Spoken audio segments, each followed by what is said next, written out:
আসসালামু আলাইকুম। এরকম প্রশ্ন যদি থাকে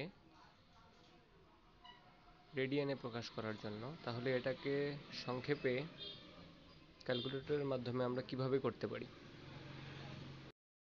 প্রথমে ক্যালকুলেটরে আমরা তুলব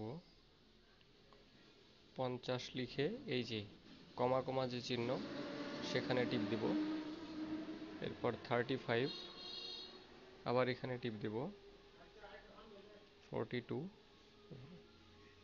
দেওয়ার পরে সমান চিহ্ন দিব, দেওয়ার পর এখানে আবার টিপ দিব। তখন এই যে অ্যান্সারটা আসবে এটা আসলে টোটাল ডিগ্রিতে প্রকাশ হলো। আগে ডিগ্রি মিনিট সেকেন্ডে ছিল, এখন ডিগ্রিতে প্রকাশ পেল।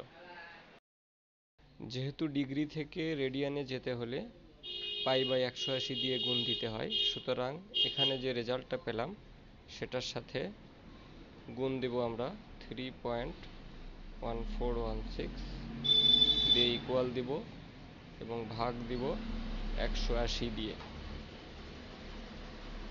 তখন এরকম একটা রেজাল্ট চলে আসবে। এটাও আসলে আমাদের মেইন অ্যান্সার না, আমরা আবার ওই কমা কমাতে টিপ দিব, তখন আমাদের যে রেজাল্ট আসবে সেটাই আসলে রেডিয়ানে চলে আসবে।